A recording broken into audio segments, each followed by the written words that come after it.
E2 और C11। E2 जो US का एंटरप्रेन्योर बेस्ड वर्क परमिट है, और C11 जो कनाडा का entrepreneur based investment based work permit है। दोनों के अंदर मेजर डिफरेंसेस क्या हैं, सिमिलैरिटीज क्या हैं? आप अपनी फैमिली के साथ अगर आना चाहते हैं तो कौन सा प्रोग्राम आप लोगों के लिए अच्छा है? आज की वीडियो में हम इस बारे में बात करेंगे, हम डिटेल में जाएंगे इस बारे में, and will talk about differences, will talk about like कि भाई लॉन्ग टर्म में किस तरह से आप परमानेंटली यूएस के अंदर या कनाडा के अंदर कौन सा रास्ता आपके लिए अच्छा है। तो लेट्स टॉक अबाउट इट। भाई देखें, पहली कुछ डिफरेंसेस हम बात करते हैं, राइट? ओके, E2 जो है वो ट्रीटी स्पेसिफिक कंट्रीज के साथ है। बेसिक एग्जांपल, पाकिस्तान के साथ यूएस की ट्रीटी है, यूएस इंडिया के साथ यूएस की ट्रीटी नहीं है। तो इंडियन सिटीजन्स E2 पे नहीं आ सकते, सिर्फ पाकिस्तानी आ सकते हैं, क्योंकि पाकिस्तानी एक ट्रीटी नेशन है। तो दुनिया के वो मुल्क जो जिनकी यूएस के साथ ट्रीटी है वो E2 पे आ सकते हैं। अगर आपकी कंट्री एक जहां से भी आप रेजिडेंट्स हैं, आपकी जो लेकिन सिटीजनशिप है, अगर उस कंट्री का ट्रीटी पैक नहीं है यूएस के साथ, एग्जांपल इंडिया के साथ, तो आप नहीं आ सकते। On the flip side of it, Canadian C11 programme जो है वो ट्रीटी बेस्ड नहीं है। दुनिया में कहीं भी आप हो, किसी भी मुल्क के आप सिटीजन हो, आप कनाडा में आके आप अपना इन्वेस्टमेंट करके आप अपना बिजनेस खोल सकते हैं। तो that's a major difference, right? Because Indians जो है वो E2 के लिए तो अप्लाई नहीं कर सकते। Second biggest difference, right?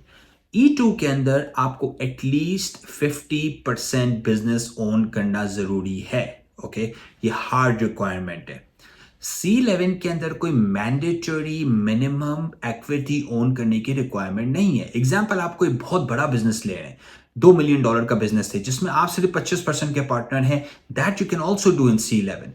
Point is कि C11 आपको रिस्ट्रिक्ट नहीं करता इक्विटी ऑफ द बिजनेस के अराउंड, वर्सेस E2 जो होता है उसमें specifically you have to own 50% और plus in order to come under E2 programme. Okay, दोनों जो है E2 और C11 ये है एक्चुअली वर्क परमिट्स, बट किसमें आपका लॉन्ग टर्म में यूएस के अंदर सिटीजनशिप या कनाडा के सिटीजनशिप का रास्ता है? तो लेट्स टॉक अबाउट दैट। देखें, E2 के थ्रू डायरेक्ट ग्रीन कार्ड का और बेसिकली यूएस पासपोर्ट का रास्ता नहीं है। ओके, इसी वजह से लोग फिर EB5 में चले जाते हैं, या वो अपनी स्पाउस के परमिट के थ्रू कहीं ना कहीं से रास्ता ढूंढते हैं, राइट? ओके, तो क्या मतलब कि E2 का डायरेक्ट ग्रीन कार्ड से और सिटीजनशिप का राउट नहीं एग्जिस्ट करता। Versus on the C11 side आपका परमानेंट रेसिडेंसी जो कनाडा में हमारा ग्रीन कार्ड होता है और जो सिटीजनशिप के मल्टीपल राउट्स एग्जिस्ट करते हैं, राइट? ओके, ये एक बहुत बड़ा डिफरेंस है, राइट? भाई देखिए, क्योंकि लॉन्ग टर्म में आप क्यों इस मुल्क में आना चाह रहे हैं? आप चाह रहे हैं कि आपको इवेंचुअली पासपोर्ट मिले। तो अगर पासपोर्ट के लिए आप आना चाह रहे हैं तो E2 is not the good solution.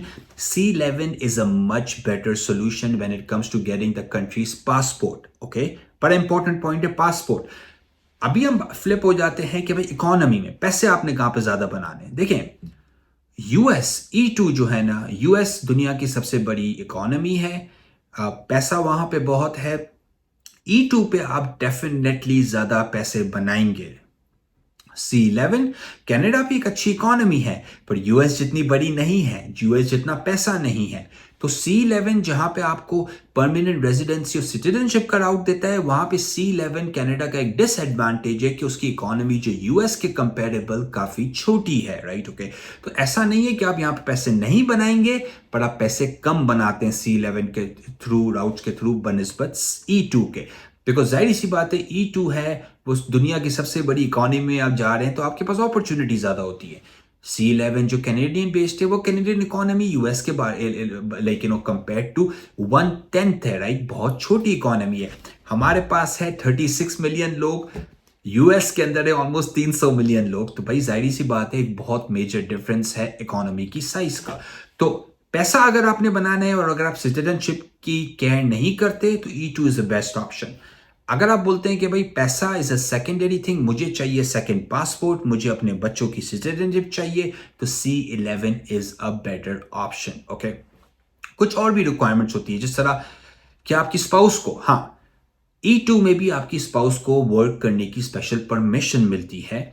C11 के अंदर आपकी स्पाउस को मिलता है ओपन परमिट। ओपन परमिट का मतलब है कि वो कुछ भी कर सकते हैं, वो बिजनेस कर सकते हैं, वो कहीं और जॉब कर सकते हैं, they can technically do anything they want to do, right, okay. C11 जो है ना वो फ्लेक्सिबल ज्यादा है, राइट, ओके। E2 भी फ्लेक्सिबल है इन टर्म्स, पर उसमें फ्लेक्सिबिलिटी कम है। कम का क्या मतलब कि भाई जिस तरह से PR के राउट्स की हम बात करते हैं। एक और बहुत इंपॉर्टेंट चीज है जो आपको ऑल्सो समझने की जरूरत है कि भाई देखो, E2B और C11 दोनों जनरली ये दोनों मिलते हैं 2-2 साल के, ओके, और ये रिन्यू भी हो सकते हैं। E2 भी आप रिन्यू करवा सकते हैं, C11 भी आप रिन्यू करवा सकते हैं। तो ये चीजें दोनों के अंदर सिमिलर है, राइट, ओके। अब मैं आप एंड करता हूं इस वीडियो को भाई कि मेरा पर्सनल क्या ओपिनियन है। देखें भाई, देखें, यूएस में आपको पैसा ज्यादा मिलेगा, कनाडा में आपको सुकून मिलेगा, ओके। डिपेंड करता है आपकी प्रायोरिटी क्या है, राइट, ओके। ये it's not a blanket question कि भाई कौन सी जगह अच्छी है। इट्स एन इंडिविजुअल सर्कमस्टेंसेस के ऊपर डिपेंड करता है।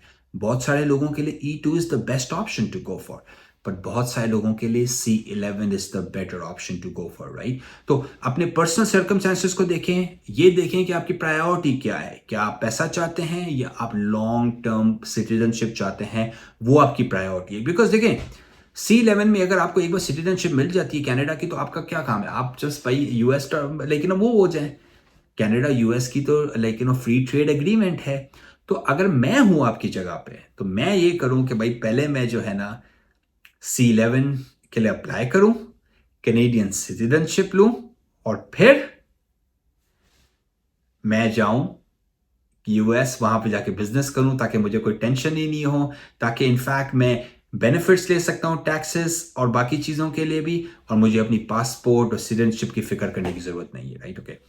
अगर आप कनाडा में इंटरेस्टेड हैं C11 के अंदर, हम E2 का काम नहीं करते, we don't know that site, like वहां पे US बेस्ड लॉयर्स एंड जो कंसल्टेंट्स है वो करते हैं। तो अगर आप कनाडा के इमिग्रेशन प्रोग्राम के अंदर इंटरेस्टेड हैं, C11 के अंदर इंटरेस्टेड हैं, बाकी एंटरप्रेन्योर स्ट्रीम्स के अंदर इंटरेस्टेड हैं, स्टार्टअप वीजा हो गया, तो आप हमें कॉन्टैक्ट कर सकते हैं, लॉटीक LAWTIQ, जिससे हम स्पेशलाइज करते हैं बिजनेस इमिग्रेशन एंड इन्वेस्टमेंट्स के अंदर, राइट, ओके। अगर आप कनाडा में इन्वेस्ट करना चाहते हैं, hotel, motel, gas station, multi family, ये इन्वेस्टमेंट के थ्रू, बिजनेस इमिग्रेशन के थ्रू आना चाहते हैं, तो you can contact us and will be happy to help you. अगर कोई क्वेश्चन है तो कमेंट्स में जाके क्वेश्चन करें। ख्याल रखें अपना, टेक केयर, और लाइक, शेयर और सब्सक्राइब करें। Take care, bye bye.